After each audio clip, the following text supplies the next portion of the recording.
Por ejemplo, veamos quiénes son los nuevos famosos, porque si hay algo que caracterizó al menemismo primero, allá en los 90, y que viste que Milei es tan fanático del menemismo, que incluso hasta compartió una novia con el presidente Menem, la Yuyito, la Yuyi. Bueno, ahora también volvieron los famosos a la política. Allá en su momento era Lole Reutemann, era Scioli, que sigue por ahí haciendo de las suyas, era Palito Ortega, que llegó a gobernador en Tucumán.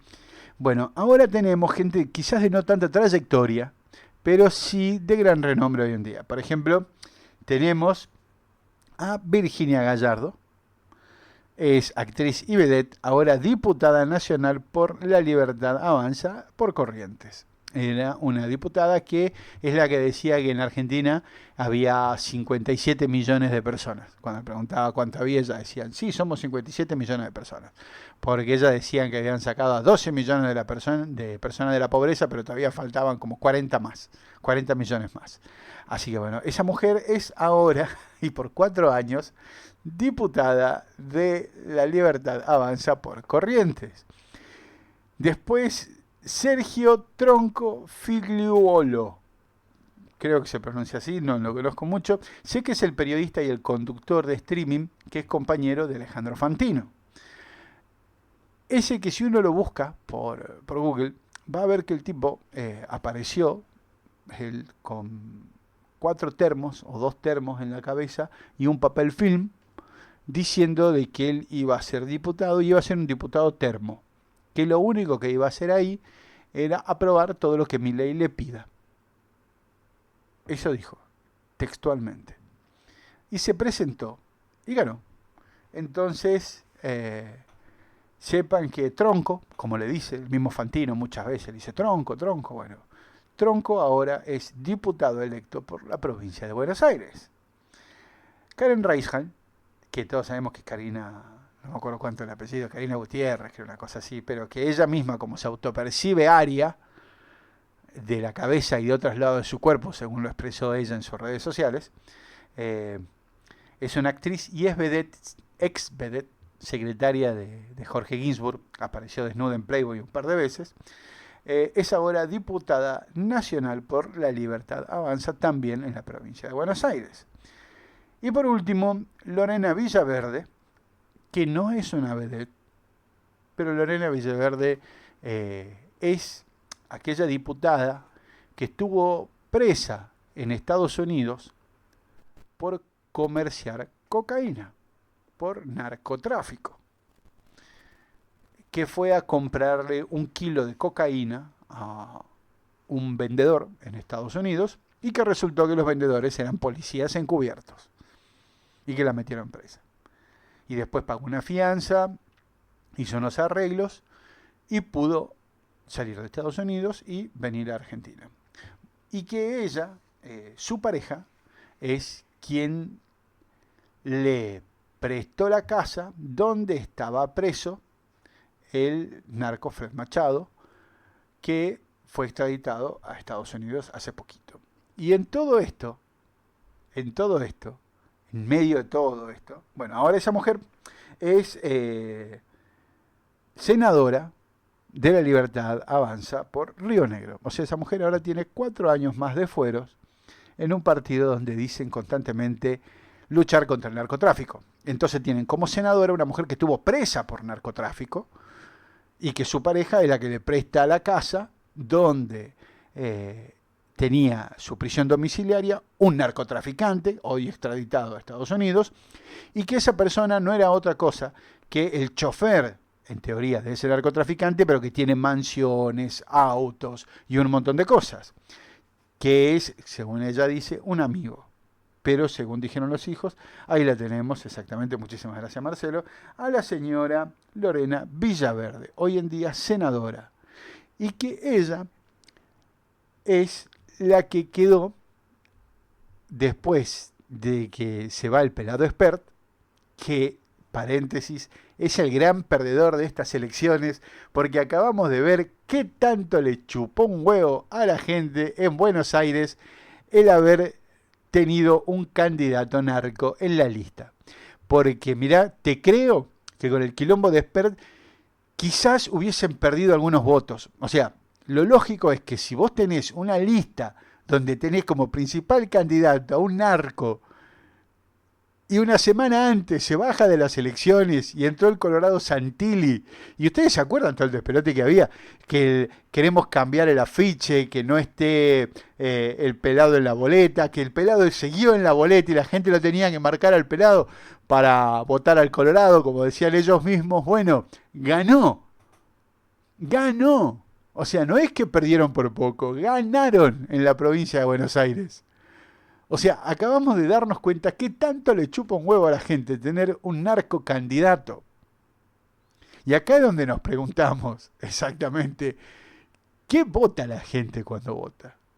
¿Por qué votan así? Porque, a ver, no nos olvidemos que del lado del peronismo y del kirchnerismo, si se quiere dividir, aunque es lo mismo, eh, echaron al mejor ministro de salud que hayamos tenido durante la pandemia por dejar pasar a 10 personas antes en la cola para las vacunas. Y cuando se enteraron del lío, lo primero que se hizo fue echarlo, así, pero sin más ni menos. Echaron a un diputado porque le besó una teta a su pareja en la casa, pero estaba la cámara encendida. Y lo echaron de la cámara. Bueno, hoy en día Expert sigue siendo diputado, no es que dejó de ser diputado. Pidió licencia y sigue siendo diputado. La Lorena Villaverde sigue siendo diputada, ahora senadora. Entonces acabamos de ver, y esto es quizás una gran enseñanza para el peronismo, cuidado muchachos con salir a ser los primeros en rasgarnos las vestiduras cuando veamos que haya una mancha o algo así. Porque del otro lado, mientras nosotros estamos jugando al ajedrez, del otro lado están jugando al rugby. Y quizás cuando querramos hacer algún gambito de dama, del otro lado no está claro y nos tiren de la mesa, como vemos que está sucediendo. Porque ha quedado demostrado que a la provincia de Buenos Aires le chupa 3 huevos que el principal candidato de una fuerza sea un narcocandidato. Que incluso haya tenido que renunciar a la banca. Y ahí es donde nos preguntamos, ¿la gente vota candidatos o vota partidos? Entre otras tantas preguntas a respondernos. La gente cuando vota candidato, ¿le importa, por ejemplo, que sea Santilli el candidato? ¿Le importa que sea Expert? ¿Le importa que esté el Tronco? ¿Le importa que esté Karen Reishal o quien sea, Virginia Gallardo? O la gente lo que está buscando cuando vota es a Milei. En este caso, a Milei. ¿Por qué? Porque en 50 días ganaron en una provincia en la que habían perdido por 14 puntos de diferencia. No era poco. Es un montonazo. 14 puntos de diferencia. O quizás, y solo quizás, saltó esa alarma, danger, danger, peronismo alert, choriplaneros alert, gente que hace asado con los parquets de la casa alert, y vieron todos como de repente se empezaron a llenar de pelos y les salió ese espíritu gorila de adentro y dijeron Power Rangers, antiperonismos unidos. Y se fueron todos juntos a votar para que ni se le ocurra a un peronista poder ganar. Porque si hay algo que han demostrado siempre las elecciones, que de una manera u otra funciona siempre un efecto sorpresa, como en las PASO, durante el gobierno de Alberto Fernández. Mejor dicho, durante las elecciones previa a la que sale elegido Alberto Fernández, en esas primeras PASO el resultado era abrumador a favor de Alberto Fernández y Cristina Kirchner. Y la derrota de Macri en esas pasos fueron terribles, que después, si bien Macri termina perdiendo después también en las presidenciales contra Alberto Fernández, por eso no logra la reelección, el número se redujo bastante. Porque cuando la gente de repente ve, por más enojo que tenga, por más que haya ido a votar puteando porque no le alcanza para nada, ve que existe la mínima posibilidad de que el peronismo gane por arraso, que el peronismo arrase, ahí de repente, como al señor Horacio, que sabe y me está escuchando, le surge el King Kong que tiene adentro y puede hacer lo que sea, inmolarse, señores, desconstruir la muralla china ladrillo a ladrillo, bajar las pirámides de Egipto a cabezazos, pero que no gane el peronismo. Entonces, ahí también hay otro tema para ver. ¿Vale más el antiperonismo que cualquier opción, por más luminosa que sea, llamémosle así, o por más prometedora que sea desde el peronismo? Porque de repente, ¿qué pasa si del lado del peronismo hay un candidato muy bueno, hay un candidato muy fuerte, y del otro lado, no? Porque también existe la posibilidad ahora que debemos plantearnos. La gente, más allá de los que estamos, por ejemplo, embebidos y sobreinformados en política, porque también uno está sobreinformado, uno está en el día a día en todas las cositas, que si expert, esto, que si Milei está haciendo tal cosa, que Bessent a través del Tesoro de Estados Unidos quemó miles de millones de dólares para mantener planchado el dólar, que se están fugando toda la plata, que viene una posible reforma laboral, etcétera. Nosotros estamos en eso y nos gusta, y es un tema que creemos que es trascendental en nuestras vidas. Pero hay un gran número de personas que esos temas no se enteran, por desidia, por hartazgo, por lo que ustedes quieran, pero no se enteran. Entonces, ¿no será quizás que esa falta de interés hace que por ahí no se enteren de muchas cosas? Quizás manipulados por medios masivos de información, no lo sabemos, pero a la vez no vean tampoco un frente opositor fuerte al gobierno nacional, y sobre todo no vean un candidato bien definido opositor a Milei. Nosotros, por ejemplo, los que estamos del lado del peronismo, los que estamos del lado nacional y popular, etcétera, vemos en Axel Kicillof un contrincante natural para Milei. Pero ¿hasta qué punto Axel Kicillof se posicionó como oposición a Milei? ¿Hasta qué punto lo hizo y lo hace con actos contundentes, palabras y discursos fuertes? ¿Y hasta qué punto no somos nosotros los que vemos en él a un candidato votable, elegible, que nosotros posicionamos por antonomasia en la vereda de enfrente de Javier Milei, aunque sea el mismo Javier Milei el que lo suba al ring a Axel Kicillof? Pero quizás somos nosotros los que estamos sobreinformados, los que nos gusta todo esto de la política, los que vemos algunas cosas en Axel Kicillof que el resto de la gente no percibe como un político fuerte para enfrentarse. Entonces, quizás para mucha gente va y vota a Javier Milei porque no hay nada en la vereda de enfrente. Y sabemos que gran parte de esa población no fue a votar, o sea, hay un 40% menos de la población, y de ese 60% de la población que fue a votar, hay un 30 y pico, casi 40%, que es, primero, la base de Milei, que Milei mantiene, que es ese 70 y pico por ciento, más la base antiperonista de siempre. Entonces, de repente, ya vemos que de ese 60%, si lo convertimos a ese 60 en un 100%, estamos viendo que casi el 40 y pico por ciento está en contra del peronismo.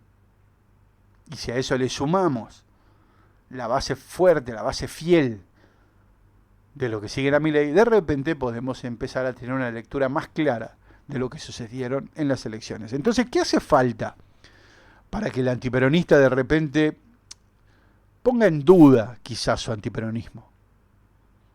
¿Qué hace falta decirle a quien está en la casa?